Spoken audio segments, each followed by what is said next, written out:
August 30th, Rotoball Patch Compound, standing up the stop sign patch. We're gonna have an in-depth look at this plant and at this fruit right now. So hold tight, you're gonna learn some things. So I'm gonna start with overall structure here. This patch is 20 by 20. It has 7-foot T-posts into the ground with a solar apparatus to run that fence. And that keeps the deer out. The lower section is 36-inch fabric that just keeps the small critters out. Small critters happen to get in, you got this gal down here to do some work. She's thinking about the evening shift right now. Good cat will do some work for you. So you don't need a huge spot to grow a good sized fruit. The leaves are still good and healthy. We're going to get in there and check out some leaves and actually talk about the plant. So we're inside the patch now, and we're standing up next to what would be traditionally referred to as a stump. You can see that is not a stump like any area that you've seen before. It's dry underneath this table, some roots, some gnarliness going on, but it comes out of the ground and it's good and firm all the way through. Much smaller, much smaller than a traditional main vine. And I think a lot of that has to do with traditionally you have this stump with just tons of roots, very vascular, pulling in lots of moisture, lots of nutrients. Not a whole lot of roots here. This is like a node. This is a node. So this is a traditional secondary. I'm treating it like it is a stump. Obviously running the main vine with secondaries running off of it.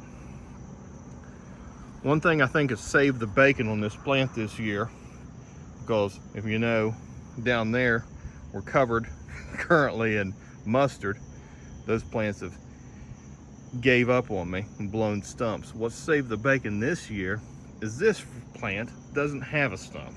So it doesn't have the amazing uptake that you would have with a normal Atlantic giant. What it has is a bunch of little auxiliary uptakes, every node shooting down roots. I don't think a person could get one of these really huge. You know, obviously it's a big fruit now, but you really need a stump, a good stump, a healthy stump that's fat and thick, throwing as much moisture, as much water, as much nutrients as possible to that fruit. We don't have it. Don't know the limitations on a clone plant, but I think we're close to them. The leaves. So these are some of the first leaves. The first secondary that really popped came off this way, and I circled it back around. Normally I'd have amazing nitrogen bloat. Somebody asked me about nitrogen bloat. It's like, oh, you want to see nitrogen bloat? Yeah, I like to see nitrogen bloat. That means I am pegged on nitrogen. These leaves don't have it. There's a few little tiny spots. That's nitrogen bloat. Hooray. But normally I'm used to seeing nitrogen bloat that just really makes these leaves look gnarly. And I feel like that helps me get a heavy to scale fruit and a fruit that is thick and hitting on all cylinders. One thing I will say about these leaves is they're still great shape. You can see some hell holes, a lot of hell holes. Even with the shade cloth that I originally had over the plant, the hell came in from the sides, peppered this side, didn't get the fruit, thank goodness. But the overall quality of the leaves is still great. These are some of the first leaves. Look at this guy, still rocking and rolling, still rocking and rolling. You know, bleached out, old and bleached out. But there, I've removed very few leaves off this plant, and I think that's going to help me continue to have decent gains on that fruit until the very end. Had a nice post from Chuck Greathouse on Facebook the other day talking about weeds in the patch, and this looks pretty weedy, but it's not. When you can see from any spot in your patch clear around to all the borders, you're pretty weed free. And the weeds aren't such an issue for sucking up nutrients or having problems in that regard. It's more of restricting airflow. Airflow is everything. Airflow keeps disease to a minimum, You'll notice there's hardly any weeds in the general area. Airflow is everything, keeps disease to a minimum and keeps your plants healthy. So from the best I can count, from table to fruit, we're probably about 13 foot, maybe 12. And it looks like we have approximately 13 secondaries coming off of that main vine. Doesn't really necessarily mean anything. It's just what I have for the space that's allotted. So the structure covering our fruit, 7-foot T-post, there's plastic stretched over top of it. It's clear plastic, and it originally was allowed to let sun through and actually hit the sheet on the fruit, because the fruit's always covered unless it's twilight in the evening, as it is now, and let that fruit stay warm. And I check my temperatures on my fruit, and fruit can get as warm as 110 degrees, which seems incredibly warm, and it is incredibly warm, but they can handle it early on. As they get a little touch older, I don't like to see them at 110 degrees. I've put sheets in several areas, obviously over the clear plastic, and draping down two sides of the wall, the area from which my sun actually tries to come through. I'm keeping my temperatures on the fruit body itself no more than 80 degrees at this juncture. That's the main idea there. This structure is all about temperature control and moisture control, keeping precipitation off. Random fans in the patch. So I have one fan here, obviously a fan on the stem. The blossom end of this fruit is A-OK and does not require any issue or fan. And then you can see one on the other side of the fruit there, blowing under the canopy. These blow 24/7, just keeping airflow. I don't figure there's a ton of airflow with that wind fence set up. And you talk to Jay Yo, and he'll tell you that if you have wind fence set up and you have a moist season and you don't have good airflow, you're gonna have issues. You may not have rot on your vines, but you'll start growing mold. Funky monkey, as Mark Clemens calls it. We gotta keep that funky monkey to a minimum. Vine management on an aging fruit. So you can see the main vine leading into the stem, obviously, and I have a secondary coming off her left-hand side and the main coming off her right-hand side. So everything's still hooked up nicely. Stem's good and healthy.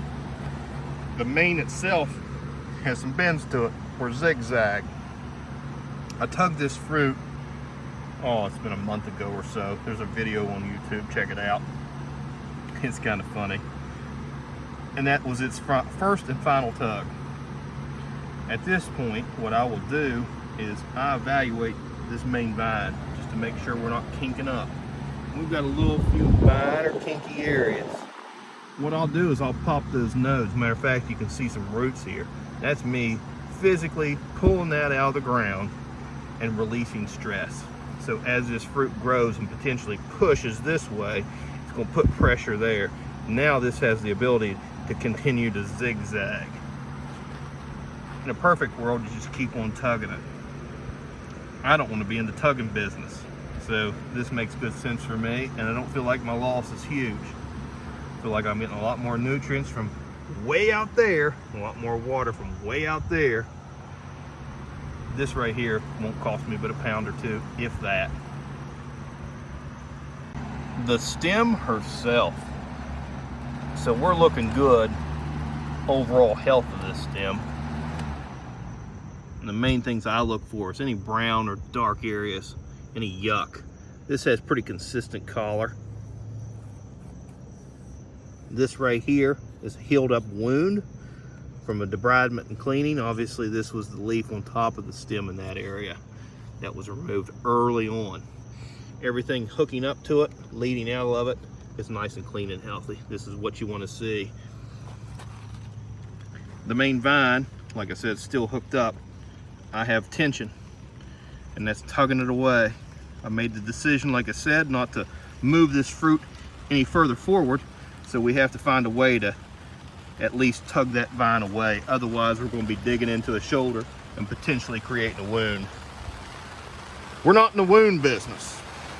We're in the big pumpkin business. And just like that, in true 22 fashion, you can't do a video, you can't even be outside without it starting to rain. And of course we're raining, which is pretty wild. Just non-stop, never stopping rain. Getting anything to the scale in the South this year is a miracle. Only reason I'm getting this to the scale, guys, if I get it to the scale still yet, is because it has no stump. It hasn't had the ability to suck up all the moisture the good Lord's throwing at her. We're not to that Rotobar red yet, but we're starting to get a pretty nice orange. And we shouldn't have that red yet. We still have a young fruit. And many more days to go.